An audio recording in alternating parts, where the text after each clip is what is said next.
High, গরমে সকলে কেমন আছো? আমি তো একদম ভালো নেই, খুব শরীর খারাপ হয়ে যাচ্ছে দিন দিন। তো ব্লগ শ্যুটও করতে পারছি না, আপলোডও করতে পারছি না। এটা ফ্রাইডের ব্লগ বানিয়েছিলাম পনির টিক্কা মশলা, তো সেই রেসিপিটাই তোমাদের সাথে শেয়ার করে নিই।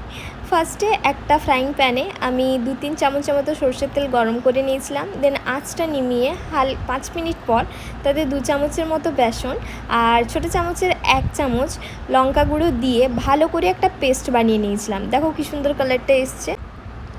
এরপর একটা কড়াইয়ে তেল গরম করতে দিয়ে তাতে 3টে শুকনো লঙ্কা দিলাম, 3টে ছোটো টমেটো ডুমো করে কেটে রাখা ছিল সেগুলো দিলাম, আর কয়েকটা পেঁয়াজ দিলাম। সাথে দিয়েছিলাম কাজু আর 2-3টের মতো কাঁচা লঙ্কা। সেগুলোকে ভালোভাবে মিক্স করে একটা মিশ্রণ বানাবো মশলার মতো। এরপর এইটাকে একটু ঢাকিয়ে রেখে দিলাম।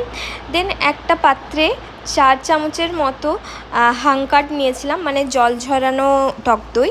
তাতে অ্যাড করেছিলাম বেসন আর লঙ্কার মিক্সচারটা। দেন কাসুরি মেথি, ধনে গুঁড়ো, জিরে গুঁড়ো, কাশ্মীরি লঙ্কা গুঁড়ো, এমনি নর্মাল লাল লঙ্কা গুঁড়ো আর বিট লবণ হালকা, আর তার সাথে দিয়েছিলাম গোলমরিচ গুঁড়ো। এইগুলো অ্যাড করে ভালোভাবে একটা পেস্ট বানিয়ে নিয়েছিলাম।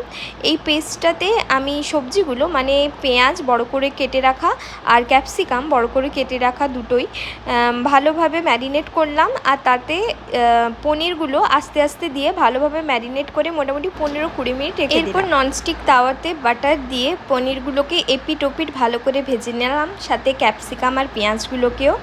দেন ভাজা হয়ে গেলে সেগুলো তুলে রেখে সেটার উপর একটু লেবুর রস ছড়িয়ে দিলাম। এরপর একটা কড়াই গরম করতে দিয়ে তাতে সামান্য তেল দিয়ে পেঁয়াজ কুচি দিলাম আর দিলাম টমেটো কুচি। দেন ভালোভাবে পেঁয়াজটা লাল লাল হয়ে যাওয়ার পর টমেটোগুলো দিয়েছিলাম। এরপর তাতে দিলাম সামান্য লঙ্কা গুঁড়ো, এটা আমি কাশ্মীরি লঙ্কা গুঁড়ো দিয়েছিলাম, আর নর্মাল লঙ্কা গুঁড়োও দিয়েছিলাম, জিরে গুঁড়ো, ধনে গুঁড়ো, বেসিক যে মশলাগুলো হয় আর কি, গরম মশলা গুঁড়ো আর লবণ দিয়ে ভালোভাবে মশলাটাকে কষিয়ে নিলাম। আর দিয়েছিলাম 2 চামচের মতো আদা রসুনের পেস্ট। মশলাটা ভালোভাবে কষে যাওয়ার পর আমরা যে টমেটো, পেঁয়াজ, কাজু আর কাঁচা লঙ্কার যে ইয়েটা বানিয়েছিলাম মশলাটা, সেটা মিক্সিতে ঘুরিয়ে পেস্ট করে নিলাম আর ওই কড়াইয়ে অ্যাড করে দিলাম। এরপরে ওই মশলাটাকে ভালোভাবে নাড়তে হবে, ভালোভাবে হালকা জল দিয়ে তোমরা যতটা গ্রেভি করতে চাও সেইভাবে নাড়তে, মানে সেই রকম জল দেবে আর ওটাকে নেড়ে যেতে হবে। যখনই ফুটে ফুটে আসবে তখনই ভেজে রাখা পনির আর সবজিগুলোকে অ্যাড করে দেবে। এই হলো আমার পনির টিক্কা মশলা।